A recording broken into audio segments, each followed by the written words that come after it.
여러분과 함께 제가 어저께 아침에 우리 애를 학교에 이렇게 데려다 줬는데요.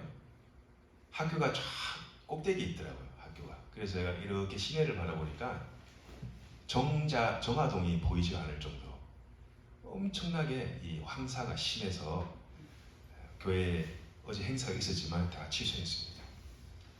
그리고 뭐 핸드폰으로 문자가 날라오고 나가지 말라고, 노약자나 어린이들은 밖에 나가지 외출을 자제해달라고 이런 문자가 오길래 오늘은 그냥 조용히 집에서 푹 쉬시고 주일을 잘 준비하는 게 낫겠다 싶었습니다. 황사가 끼면 말이죠, 우리가 멀리 있는 것을 바라볼 수가 없죠. 우리 마음에도 말입니다, 이 황사가 껴버리면은 주님을 정확히 볼 수가 없습니다. 희미해지죠. 그 형상만 보게 되고, 우리 마음에 청명하고 맑아야만이 그리스도의 그 신분과 그리스도의 그 인격과 그리스도의 그 사역을 우리가 알 수 있습니다. 요즘 한창 우리 이 전국을 떠들썩게 하는 그 넷플릭스에 나오는 나는 신이다. 아마 여러분 혹시 한번 보시거나 들어본 적이 있을 겁니다. 그 이단들이 어떻게 한 여성이 여러 여성들을 참 그야말로 노예처럼, 성노예처럼 이렇게 취급을 해서 마치 우리 기독교가 마치 그런 교회인 것처럼 잘못 포장될까봐 참 마음이 무겁습니다. 이 세상에는 말이죠, 기독교에 대해서 우호적인 마음을 갖고 있는 사람이 있는 반면에 또 기독교에 대해서 적대적인, 교회에 대해서 적대적인, 어떤 사람들은 이 목사에 대해서 적대적인 그런 사람들이 있습니다. 살다 보면 다 나를 동의해주고 인정해주고 서포트해주는 사람이 있는 것이 아니라 반대로 힘들게 하고 어렵게 하고 잡아뜨리게 하고, 이 기독교가 그야말로 바로 성장하지 못하도록 그러하는 그 반대하는 그런 세력이 있기 마련입니다. 그래서 우리는 우리 속에 있는 이 영적인 황사를 깨끗하게 지워버리려면 예수님이 누구이신가에 대해서 우리가 알아야 돼요. 우리가 진짜 화폐와 가짜 화폐를 분별하는 방법은, 여러분이 진짜 화폐를 많이 만져보면 이 진짜인지 가짜인지 알 수가 있습니다. 제대로 된 걸 제대로 알면 이것이 가짜이라는 것을 여러분이 대반에 알 수가 있습니다. 예수님은 누구이신가? 2000년 전에 이 땅에 오신 분이십니다. 여러분, 공자는 믿으면서 예수는 안 믿어요. 공자는 예수님보다 510년 전에 오신 사람이 공자예요. 공자의 제자가 3000명이 있다고 그러죠. 그리고 자기 수지자는 72명 정도가 있다고 합니다. 그 제자들이 여러 가지 논어라 해서 여러 가지 책들을 지었지만, 이 공자의 그 가르침을 따르면서 그보다 500년 후에 오신 예수님은 믿지 않아요. 그분이 진짜 역사적으로 존재했는지에 대해서 의문을 품는 사람들이 많습니다. 그런데 그 사람은 공자의 가르침은 믿고 그 책을 읽습니다. 참 아이러니하죠. 왜 성경을 믿지 못하는 건가요? 성경 속에는 예수님이 누구이신가에 대해서 아주 명확하게 말씀해 주고 있습니다. 예수님의 그 인격과 예수님이 공생애라는 그 3년의 그 짧은 사역 동안에 행하신 그분의 사역에 대해서 명확하게 우리에게 말씀해 주고 있습니다. 진짜 예수님은요, 가르쳤어요. 영어로 teaching. 가르쳤어요. 하나님의 그 진리의 말씀들을 많은 무리들에게 가르쳤습니다.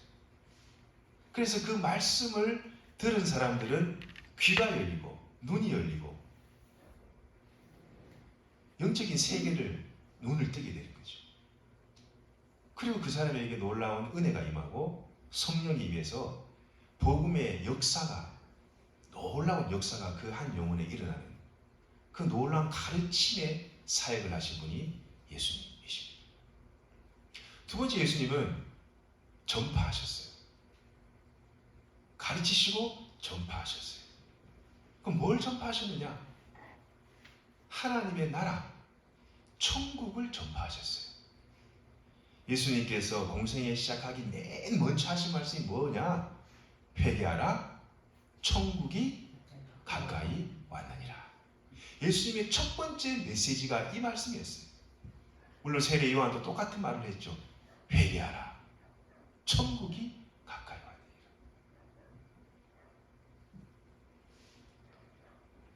회개하면 말입니다, 하나님의 천국 복음의 비밀이, 그 비밀을 우리가 알 수가 있습니다.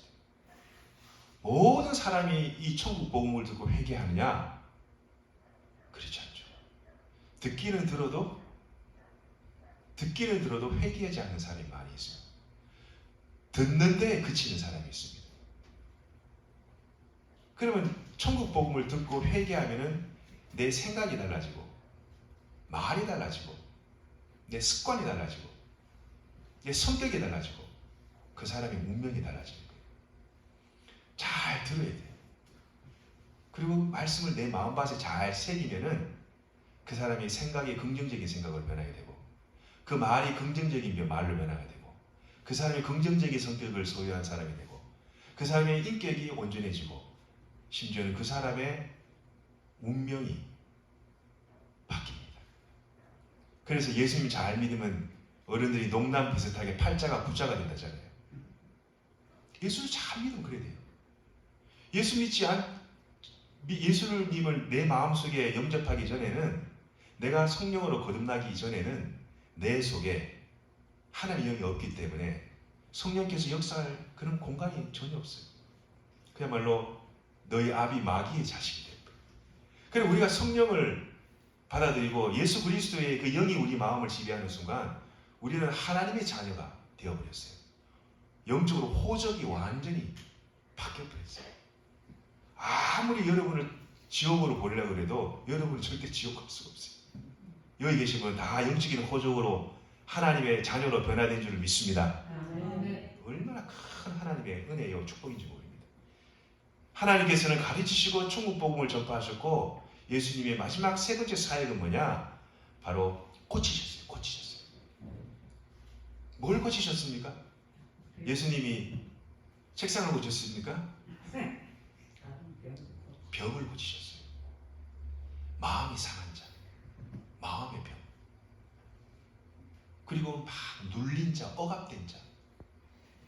여러분 막 눌린 사람 있죠? 어디에 막 눌린 사람, 일에 눌린 사람, 사람에 눌린 사람, 뭔가 내 스스로에게 눌린 사람, 억압당한 사람, 그리고 공동체로부터 소외된 사람들, 이 지역 사회로부터 소외된 사람들, 관심받지 못하는 사람들, 격리된 사람들, 또 몸이 아픈 사람들, 육신의 병이 있는 사람들,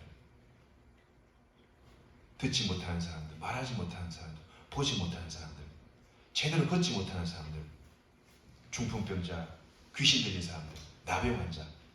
주님은요 어떻게 보셨느냐? 말씀으로 보셨어요. 말씀으로. 오늘 네 집에 구원이 임하였느니라.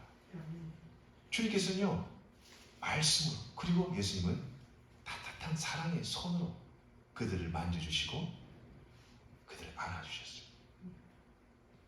예수님 말씀으로 명령하시고 직접 그 육을 가진 손으로 만져주시고 싸매주시고 안아주셨습니다. 예수님 우리와 똑같이 육을 가진 사람이에요. 똑같이 우리와 같이 몸을 가지고 오신 분입니다. 그런데 예수님께서 몸으로 오신 것을 부인하는 사람이 누구냐? 바로 오늘 요한 1서에 나와 있는 말씀처럼 예수 그리스도께서 육으로 오신 것을 부인하는 사람이 누구냐? 바로 예수님을 반대하는 적그리스도다. 안티크라이스트라는 거예요.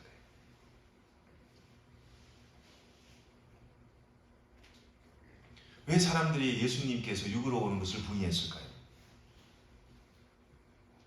왜 부인했을까요? 그 당시에는요, 영지주의라는 그런 사상이 만연했었습니다. 영지주의는 뭐냐? 영지주의라는 것이 뭐냐? 영은 거룩한 거예요. 영은 아름답고 선하고 좋은 거예요.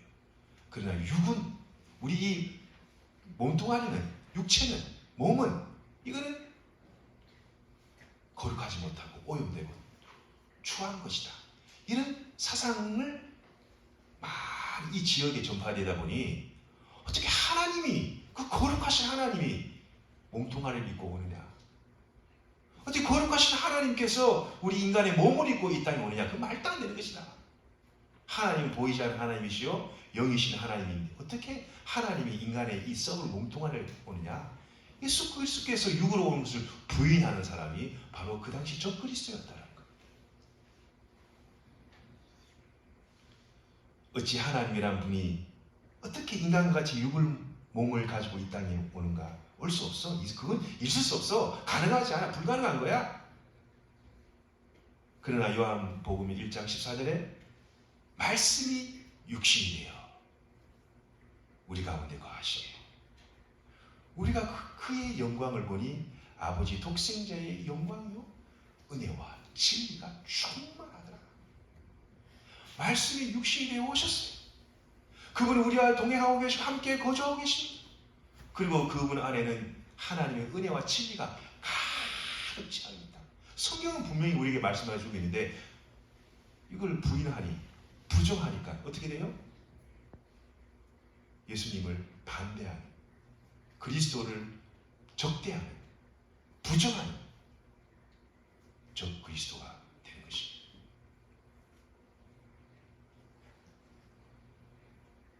예수님이 있는 곳에는요, 진리가 있는 곳에는요, 거짓이 설 자리가 없습니다.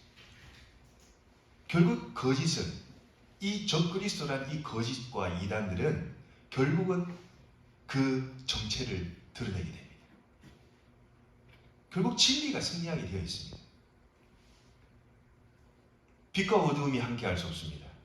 빛이 있는 곳에는 어두움이 물러갑니다. 거짓과 진리가 함께 공존할 수가 없습니다. 진리의 영이 임하는 곳에는 위선이 사라지고,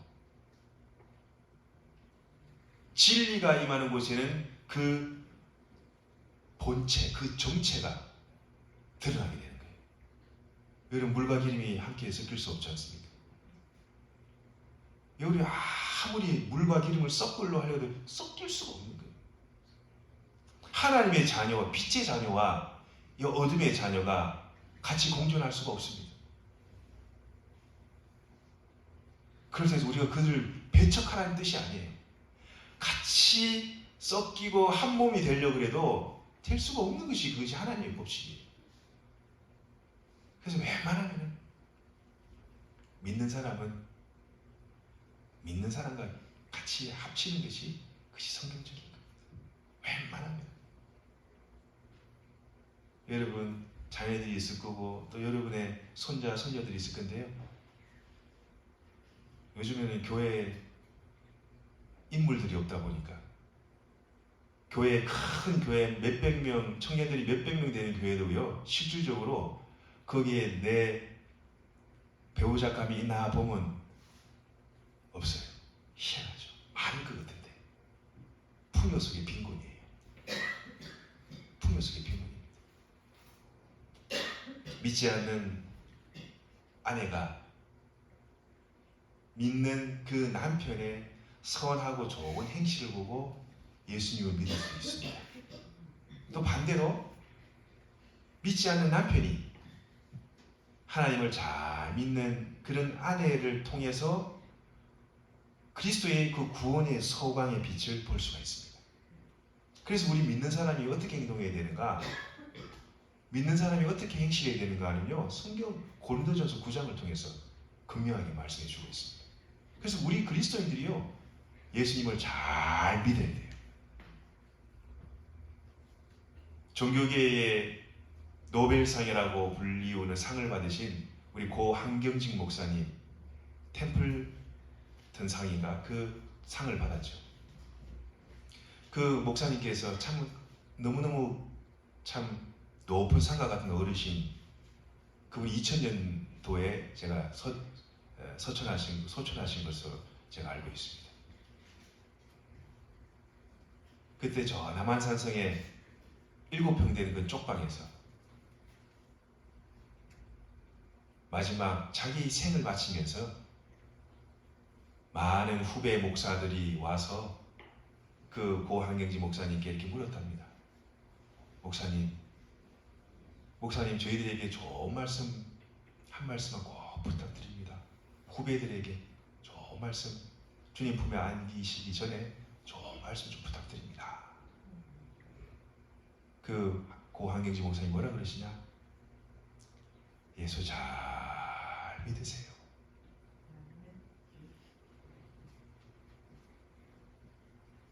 예수 잘 믿으세요. 저와 여러분 예수를 잘 믿고 있습니까? 내 기분대로 믿습니까? 내가 기분 나쁘고 화나면은 그냥 여러분과 저가 예수님 잘 믿을 수 있길 바랍니다. 중요해요. 예수님을 잘 믿으면 예수님이 누구이신가, 그분이 어떤 일을 하셨는가를 알기 때문에 절대로 이상한 데 빠질래야 빠질 수가 없습니다. 절대로 빠질 수가 없어요. 왜 사람들이 이단에 빠지고 이상한 데 가느냐? 너무 마음이 허한 거예요. 너무 갈급한 거예요.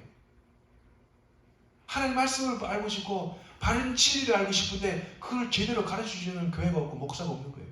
그러니까 이상한 데 빠져서 거기에 헤어나올 수가 없는 거죠. 그런 분들이 생각보다 여러분 주위에 꽤 많이 있습니다.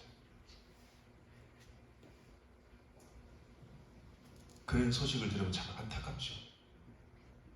그런 하나님께서 우리 와룡교회를 사랑하시고 또 저와 여러분을 사랑하셔서 참 진리가 누구인지, 예수 그리스도가 어떤 사역을 하셨고 왜 우리가 예수님을 잘 믿어야 되는지 우리가 이 말씀을 통해서 주님께서 우리에게 말씀해 주고 계십니다.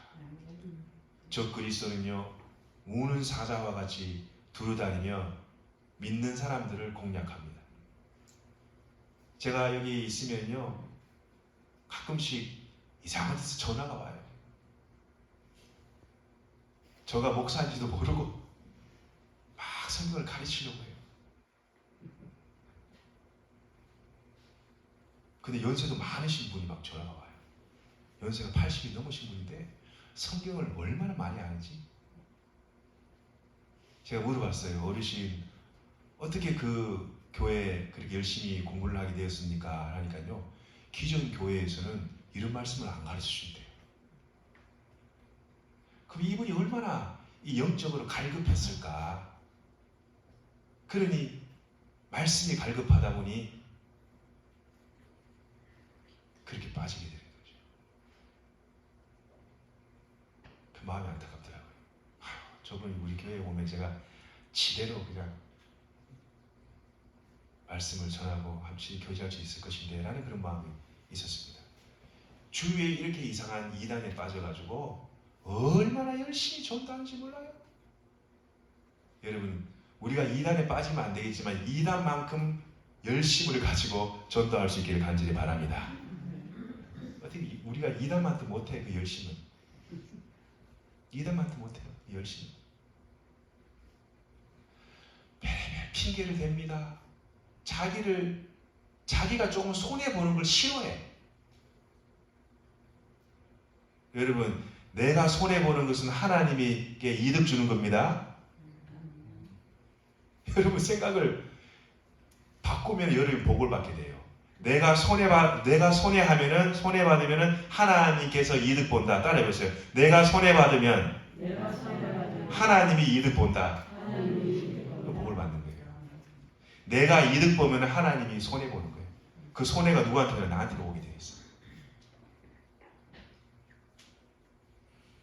올 2023년에 제가 생각하면서 4가지 캐치프레이즈를 여러분께 말씀드렸습니다. 교회의 유익과 덕이 되는 성도가 되자. 성도들에게 기쁨과 즐거움을 주는 우리 성도들이 되게 하자. 종의 사역에 전적으로 협력하는 성도들이 되게 하자. 우리가 전도하고 선교함으로 우리 옛날에 참 100여 명이 함께 예배드렸던 이 자리가 가득 채워질 수 있도록 그러한 전도하고 선교하는 우리 성도들이 되도록 하자. 여러분 이 4개만 우리가 지금 붙잡고 기도해도 말이죠. 여러분의 생각이 변하고 내 마음이 변하고 내가 하나님 앞에 어떻게 믿음의 생활 여정을 걸어야 되는가에 대한 그 세계관과 가치관이 변하게 되어 있습니다. 이 중에 한 개라도 나는 싫어 그러면 힘들어요. 이 양 4바퀴예요. 4바퀴. 자동차에 바퀴가 4개 있잖아요. 거기 하나라도 펑크가 나면은 안 갑니다. 이거는요 마치 자동차의 4개 바퀴예요. 이 4개 바퀴가 한 몸이 돼가지고 교회에 딱 달라붙어 있어서 열심히 돌아가면은 우리는 이제 앞으로 우리 와류교회는 앞으로 큰 영적인 부흥과 성장이 있을 줄을 믿습니다. 시골교회 안 된다 그러는데 아니에요. 그렇지 않습니다. 되는 교회는 됩니다. 안 되는 교회는 안 됩니다. 그러나 되는 교회는 됩니다. 되는 집은 됩니다. 안 되는 집은 용서도 안 됩니다. 왜요? 생각 자체가 틀리거든요. 여러분 나의 이 전반적인 생각 자체를 완전히 뒤엎지 않고는 여러분의 가정에 여러분 우리 교회에 변화가 줄 수가 없습니다. 내 생각을 완전히 기경해버리고 엎어버려야지. 기존에 갖고 있었던 생각들, 기존에 갖고 있었던 내 루틴한 그런 마음으로는 절대로 이 교회가 뒤집어지고 기존대로 변화될 수가 없어요. 여러분 기존에 우리가 해왔던 그런 믿음의 신앙으로 여러분의 신앙이 개혁이 되느냐? 그렇지 않습니다. 생각의 전환과 사고의 발상, 새로운 발상이 없이는 어렵습니다. 그러나 우리가 예수 그리스도 안에서 주님께서 하게 하신다, 할 수 있다, 하면 된다, 그런 긍정의 믿음과 말과 생각으로 주님의 안에서 믿음의 신앙생활을 해나갈 수 있기를 간절히 바랍니다. 아마 이 못하도록 엄청 여러분을 방해하는 세력이 많이 있을 거예요. 아마. 이 사단이가 가만히 안 두죠. 절대 여러분을 호락호락하게 신앙생활을 하게 하지 않습니다. 하나님 앞에 열심히 주의 교회를 섬기려고 하는 사람은 무슨 일이든지 자꾸 교회 못 나가게 하고 믿음 떨어지게 하고 시험 들게 만들고 섭섭하게 만들고 여러분 절대로 속으면 안 됩니다. 정신 바짝 차리고 우리가 이 중요한 이 시기에 이 변화의 이 변곡점에 이 터닝 포인트의 이 시기에 우리가 깨어 하나님 앞에 기도하며 하나님의 바르게 쓰며 예수님을 잘 믿고 하나님 앞에 설 때 주님께서 이 교회에 큰 은혜와 복을 베풀어 주시고 여러분의 자녀들과 일터와 여러분의 앞날에도 큰 축복으로 채워주실 줄을 믿습니다. 그 믿음 갖고 오늘도 주님 안에 긍정적인 말과 긍정적인 생각과 긍정적인 행동으로 하나님께 영광 올려드리며 이 세상에 살면서 악한 적 그리스도를 향하여 예수 그리스도의 이름을 담대히 선포하며 나아갈 수 있는 저와 여러분이 될 수 있기를 주님의 이름으로 간절히 축원드립니다. 기도하겠습니다.